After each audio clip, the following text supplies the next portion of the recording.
Ardun, ini tempatnya.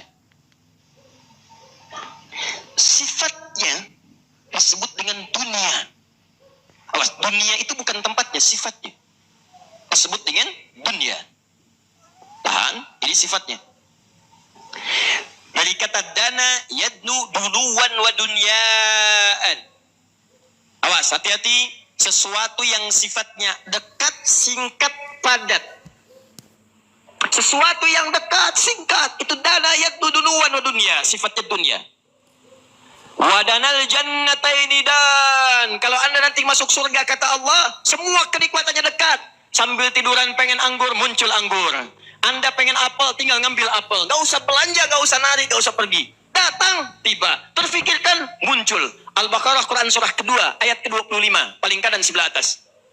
Wabashshiril ladzina amanu wa 'amilus salihati anna lahum jannatin tajri min tahtihal anhar. Kullama ruziqu minha rizqan qalu hadzal ladzi ruziqna min qablu wa utubihi mutasyabiha. Begitu diberikan rezeki, ini yang dijanjikan. Persis mirip. Pengen anggur, muncul seketika. Pengen apel, muncul seketika. Bahkan pernah ada orang di dunia, ya Allah, saya pengen lumpia Semarang, ya Allah, tapi nggak kesampaian, ya Allah. Tiba-tiba dia masuk surga. Begitu masuk pertama kali terpikir, lumpia Semarang, sling, muncul. Wa utubihi mutasyabiha, diberikan persis seperti yang dia bayangkan dulu. Persis. Ini jangan takut, kalau anda masuk surga, semua bisa digapai dengan mudahnya. Nah, kalimatnya apa? Wadanal jannataini, dan sifat dunianya disebut dengan dunia, menunjukkan bahwa semua yang terjadi dalam kehidupan dunia begitu dekat dan singkat. Setiap hari itu bukan panjang umur. Awas, hati-hati. Tapi lebih mendekatkan anda pada kehidupan berikutnya. Jadi kalau anda sudah meninggalkan hari yang berganti kemarin, kenapa disebut dengan dunia? Karena hari berikutnya mendekatkan anda pada tujuan berikutnya. Ini salah kalau ada orang masuk kepada usianya misalnya sudah 1 tahun, 2 tahun, sekarang 10 tahun yang lalu. Sekarang ada perbedaan dengan 10 tahun yang masa lalu. Orang mengira terjadi perubahan-perubahan yang bagus, tapi orang lupa. Ternyata setiap hari berganti mendekatkan pada tujuan-tujuan yang berikutnya. Makanya salah kalau ada yang mengatakan, misalnya, ayo panjang usia, panjang usia. Bukan panjang usianya, tapi mendekatkan pada tempat berikutnya. Sifatnya disebut dengan dunia, sesuatu yang singkat. Makanya semua yang terjadi di bumi yang kita lalui seakan-akan singkat. Kayaknya baru kemarin dibikin flyer, sekarang sudah ketemu. Kayaknya baru kemarin anda sekolah, sekarang sudah berumah tangga. Kayaknya baru kemarin kita menikah, sekarang cucunya sudah 15. Ini semua yang kita kerjakan kayaknya baru kemarin. Kayaknya baru kemarin, itulah dunia. Jadi kalau ada yang mengira hidup di dunia itu selamanya, maka dia sedang bermimpi dan harus dibangunkan dari mimpinya. Baik. Tahan. Pelan-pelan. Nah, sekarang, jadi kalau saya bertanya, apakah semua manusia akan hidup selamanya di muka bumi? Tidak. Apakah mereka akan berpindah tempat? Kalau semakin hari dilalui, semakin dekat ke perpindahan atau semakin jauh? Dekat. Pertanyaan saya, dari bumi pindah kemana?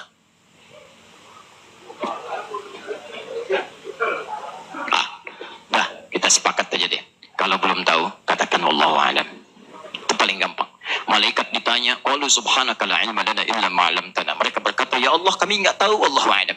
Sahabat ditanya, Allah wa rasuluhu a'lam. Antum malaikat bukan, sahabat bukan. Sudah. Dari bumi, kalau kita meninggalkan bumi, meninggalkan dunia, pindah kemana? Wallahu a'lam. Enggak ada tempat namanya wallahu a'lam.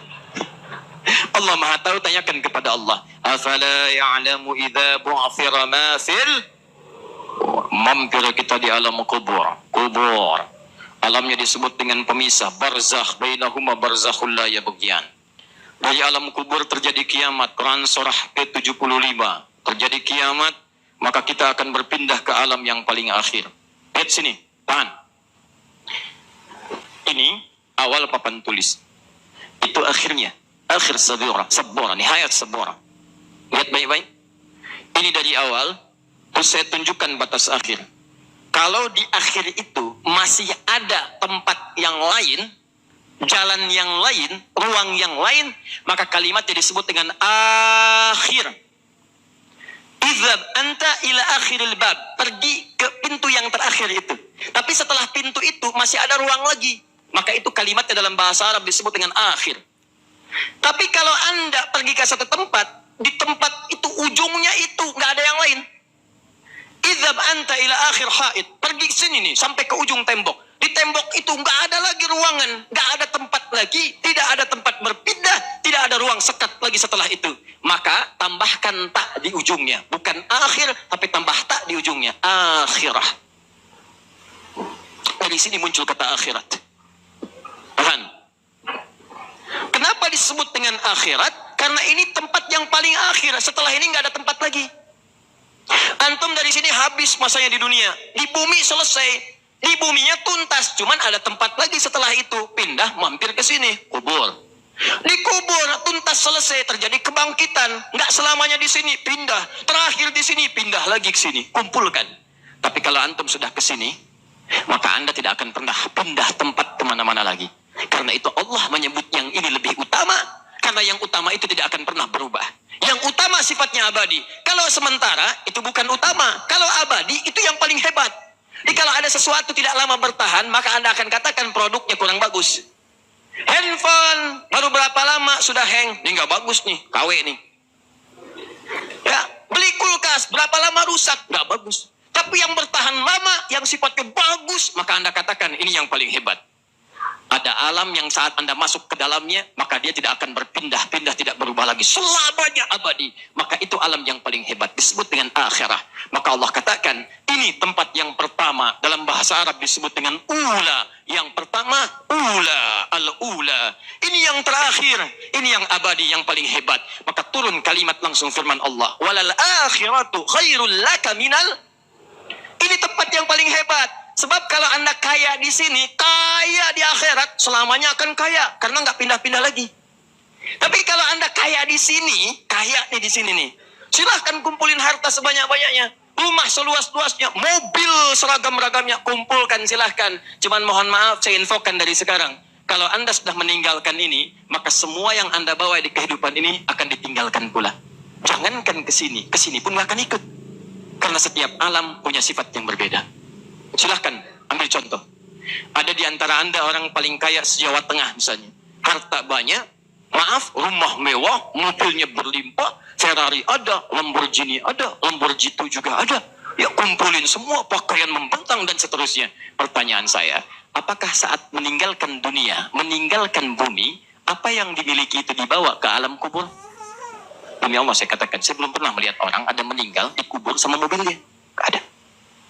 Belum pernah saya lihat ada orang meninggal berwasiat. Tolong ya di alam kubur, kalau bisa luasin aja seperti di dunia. Kalau bisa bikin kuburan untuk saya luasnya 3 hektar, kasih kamar dalamnya. Ya, kasih lampu biar terang. Gak ada. Semua sifat dunia akan tertinggal di sini. Selesai. Demi Allah saya katakan, selesai di sini. Karena itulah, orang yang meninggalkan dunia, maka disebut dengan kalimat telah meninggal dunia. Telah meninggal dunia itu bukan sekedar orangnya pindah dari sini ke tempat ini, bukan. Tapi semua sifat dunia ditinggalkan, nggak ada yang ikut. Ini semua nih, sifat harta, sifat materi, semua tinggal. Yang dibawa hanya bekal yang cukup untuk ke tempat berikutnya. Karena bekal yang ini beda dengan yang sebelumnya. Maka kalau Anda kaya di sini, cuma di sini aja kayaknya. Begitu selesai kayaknya, habis, di sini statusnya sama. Almarhum. Tapi kalau Anda kaya di sini, maka akan kaya selamanya. Kalau Anda fakir di sini, maka Anda akan fakir selamanya. Tapi kalau Anda disebut miskin di sini, gak usah takut. Karena ketika kehidupan itu berakhir, statusnya hilang, maka baik miskin ataupun kaya, semua akan mendapatkan gelar yang sama. Tidak ada pengaruhnya. Cuma di sini perbedaannya. Nah, sekarang pilihan saya, pertanyaannya, pilih mana? Satu, kaya dunia, miskin akhirat, atau yang kedua, miskin dunia, kaya akhirat. Tidak ada pilihan ketiga dan gak usah protes.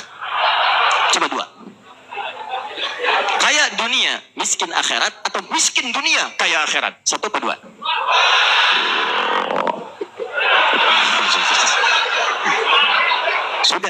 Sudah. Saya tahu nggak pakai tangan pun udah ketahuan 2.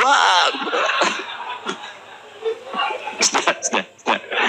Baik, sekarang berarti kita sepakat semuanya. Siapa yang ingin kaya dunia? Angkat aja tangannya, kaya masa nggak ada yang mau kaya dunia? Harus kaya. Kalau nggak kaya bagaimana bisa zakat? Zakat itu kan wajib. Kalau nggak ada uangnya bagaimana bisa zakat?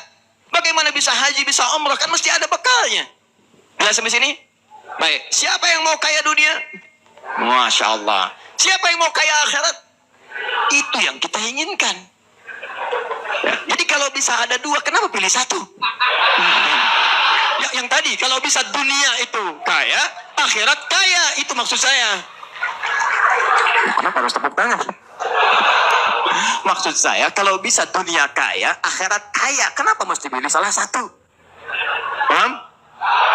Sudahlah.